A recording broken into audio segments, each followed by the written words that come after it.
The role of the OSM in terms of mentoring or being involved with the development and the support of next generations to come, it's essential, and it's been a part of, I would say, our European music history since the very, very beginning.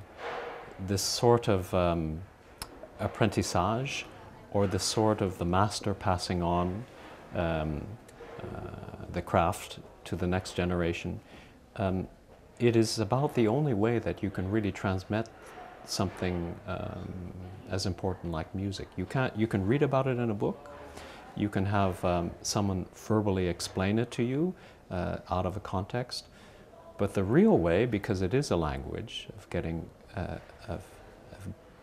the tradition in a way that it has some meaning and relevance for the future generations, is simply to pass it on directly from master to student.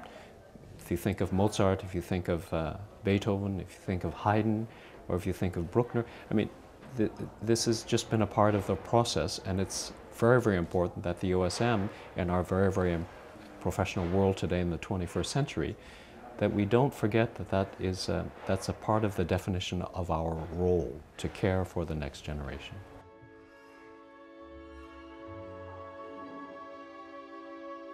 It's a very difficult world for students today. I would say this in nearly every profession, because in the 21st century we've seen such a degree of specialization and a redefinition of the job market, so that generalists are much less welcome into the job market than they were before.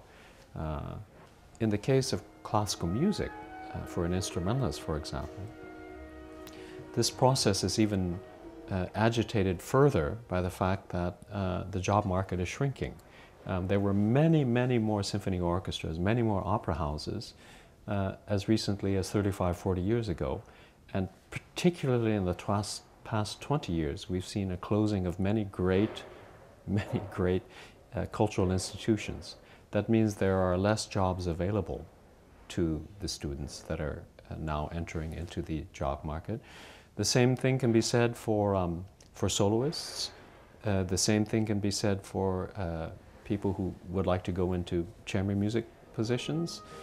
There are simply less positions available, and more students vying for every position that there is available. So what I would be looking for, if I were a student studying today, is naturally teachers that could help me be competitive from a technical point of view.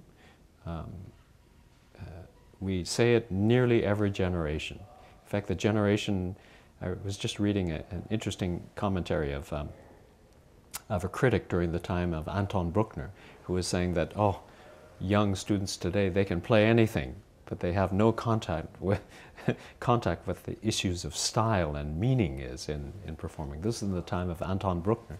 And so every generation says the same thing. Oh, the young people, they play like machines. There's no real contact with style. So we have to take that, I think, a little bit with a grain of salt. On the other side, if I were looking for a way to have a competitive edge, which is I think what students are really looking for, I would look for someone that could help me perform not only in one region, but with a level of knowledge, particularly a level of stylistic knowledge, that would allow me to work in several areas of performance, that would allow me flexibility outside of my own immediate region, to be able to speak the musical language of other areas. One of the strongest challenges I think we have is not necessarily negative or positive, it's a real challenge, is this overwhelming globalization that's taking place.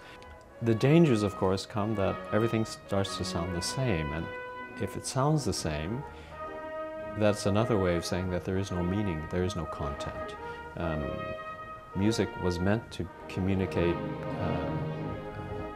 the truth of a culture, the essence of humanity.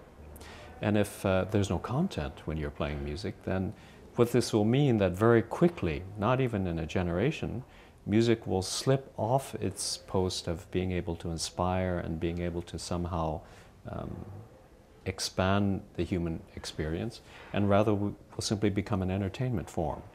And the definition of an entertainment form is that it's disposable and that it simply falls by the wayside once the divertissement aspects have passed away.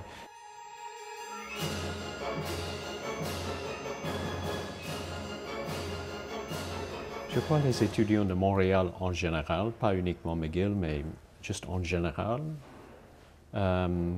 ils sont dans une région où il y a certainement des avantages. Parce qu'au minimum, on parle au moins 2 langues et très souvent 3 ou 4 langues. Et de parler une langue, ce n'est pas uniquement de partager l'information, c'est de partager les côtés êtres humains, c'est de comprendre mieux les niveaux poétiques, de comprendre mieux les subtilités de certaines traditions, certaines cultures. Le fait que beaucoup de traditions ne sont pas seulement restées de France, d'Irlande, d'Angleterre, d'Allemagne, d'Italie, d'Espagne. Au cause de ça, le